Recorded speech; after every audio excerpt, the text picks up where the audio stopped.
Thanks for tuning into S. Baker Media Group TV, Channel 19, Cable Vision, Newark, New Jersey. We're here at Music Factory with the one and only Ty Fife. Talk to the people. Poppin', y'all. Super producer Ty Fife. Give them a rundown for the people that's still sleeping under a rock. Oh, man. He's responsible for a lot of these hits. Let them know, Ty, and do not be humble. Super producer. Say that again. I'm working, you know. Been in the business for like 19 years. I hope I ain't giving too much away. No, you know we all 25 in this business. No doubt. No doubt. Yeah, worked with everybody under the sun. 50, Nas, TMX. Should I let the plaques behind you speak for you? Buster, Snoop, Exhibit, you name it, I work with everybody. What were some of the producers coming up that gave you that sound that even inspired you to want to be a producer, Ty? Quincy Jones, Teddy Riley, Eric Sermon,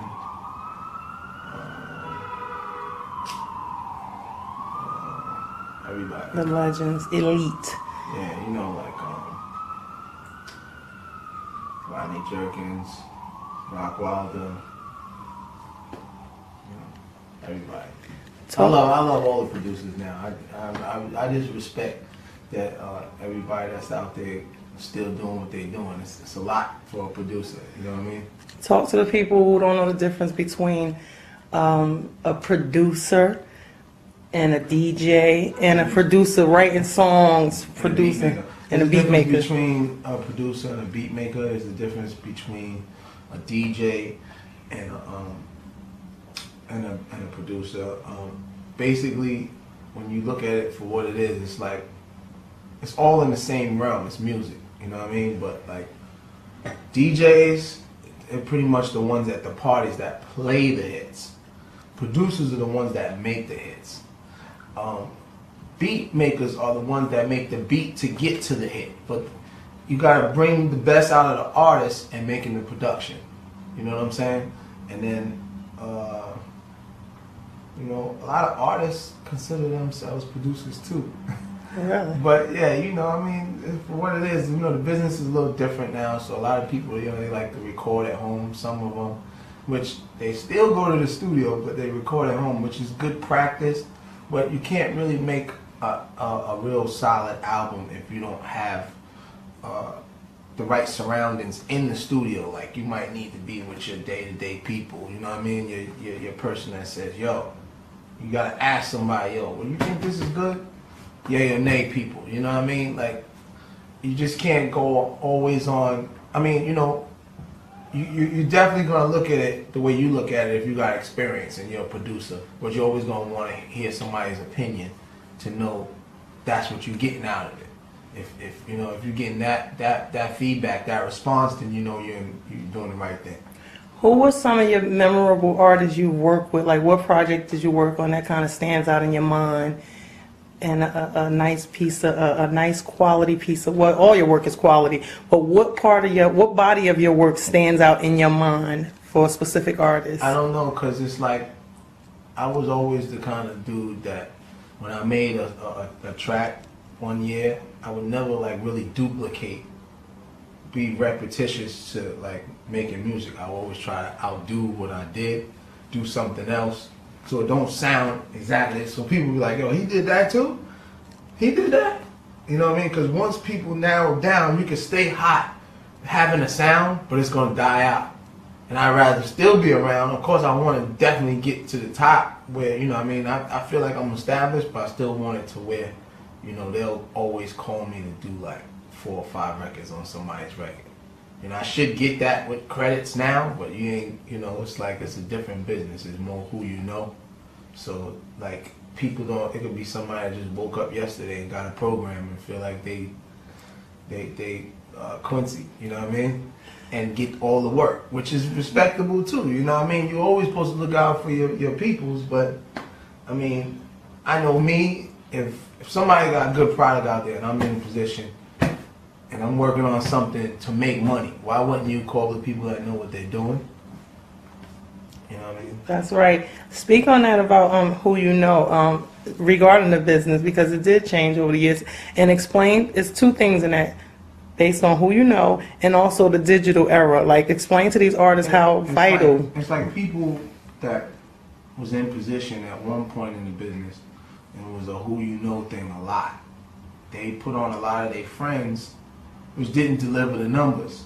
So when the people at the head was that was giving the money to the people that was giving it to their peoples, and wasn't adding up, so they started firing people. So everybody started getting scared. So the people who's in position now, whether they have experience in it or not, it's all a number game. So if you ain't like the hottest producer or the hottest name at the time, that's the ones that's getting hired. The ones that are in position, that are not in position, they kind of just, you got to get yourself to a point where you standing out at that period to where people are like, yo, I'm going to deal with him just because of the fact that the timing is what it is right now. You know what I mean? So it's kind of fake and phony, but it is, you know, that's what it really is. You know what I mean? So the good thing about it is we always, you know, our company, we always keep ourselves current with something every year. You know, we working with Jada, we work with Styles P, working with Tony Yayo, you know, we working with Maya. You know, we got our new artist, Lucky Dawn. We've been working with him for a minute. Like, you know, and the good thing about working with new people is like, you get more, you know, to brand somebody brand new is better. It's like, and that's what's going to be around for a while. You know what I mean? The people who's been out already, they got a certain amount of time left. You know what I mean? And they kind of stuck in their ways. Yeah. And, you know, that's cool too, but it's like, it's always room for the new stuff. You know what I mean? So I like working with new people, but I don't like to keep my plate too full neither. How did that big record Alone come about, you and Lucky Dawn? That's a smash hit. Well, you know, like it was like mixtape 2 time. We was working on the second joint. Superstar J hosted the mixtape. Shouts to him. You know, I was just in the lab. I just started just messing with some samples, and he was like, it's just crazy. And I just perfected it, finished it up. Give them the correct name of your production company, Tabu. I'm not pronouncing it right. Tabu Production. We in the city. You know, that's me and my partner, LC. You know what I mean? We had the company since 2000. You know what I mean? So we've been on a lot of albums, building the name. Right now, we're just trying to get Tabu Productions and a parent company to actually put our own artists out now. Because I produce with so many people, you know what I mean? That I feel like it's my turn to get somebody out on somebody's label. And also touch back on the internet with how important these artists need to take advantage of the digital game. The internet is just, if you don't use the internet, you're just dumb. Because it's like, first of all, it's free promotion. But at the same time, it's not always free promotion, because there's a lot of people who's established on the internet that you need to use what they got to get where you're at, which at the same time, take advantage of that, because it's all visual. Everything internet is visual. And at the same time, you can hear it too, you know what I mean? So it's like, if you can use the social networks to your maximum ability, you should use it. And that's your audience, that's your fan base. Use that. All these shows, including your own, you know what I mean? That's needed. This is the new television. This is how people get themselves promoted out there. This is the PR. And elaborate on that business part, because everybody think they could just reach out to you for a free beat or reach out to a TV show. Like, I don't give out free beats. You know what I mean? Same time, it's always business. You know, I'll work with people, all the upcoming dudes that's doing their mixtape, because it's good for you to do a mixtape, because that's basically what's going to get all the A&Rs and executives interested in your product. They want to see you out there. They want to hear a replica of, if they're going to sign you, that's how your album is going to sound. That's how you're going to deliver your records. You know what I mean? So I'm open, you know, to leasing. People can get at me on Twitter, Top 5 TV, or my partner at Tabu Cave. You know what I mean? We open to working with new. We working with Corey Guns right now. You know what I mean? That boy monster. Yes. You know what I mean? So it's like, we got our hands in a lot of stuff, you know what I mean? We submitted for Brandy. You know, and then I'm working with upcoming people. You know, there's a lot of upcoming people. Every year we always put out, you know, a lot of people that's doing their demos. We support them too. Let's take a walk through your studio. Anything else you want to Oh let them yeah, know make right sure now? if y'all looking, you know, for Talk to quality studio, we got a studio in Midtown, Music Factory Recordings. We was originally in Long Island, now we're in Midtown. We do 6-hour blocks. So you guys, with the engineer included, you guys is open to that. You can find us at Music Factory NY on Twitter. Let's take a walk through time.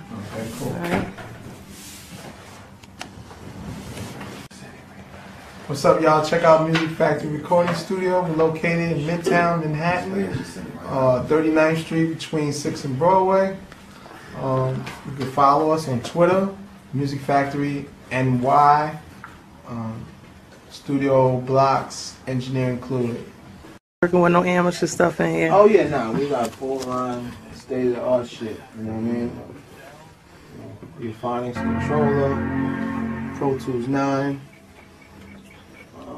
Avalon 737, Neumann 103. We got it. All right. We got it. Ain't no bullshit.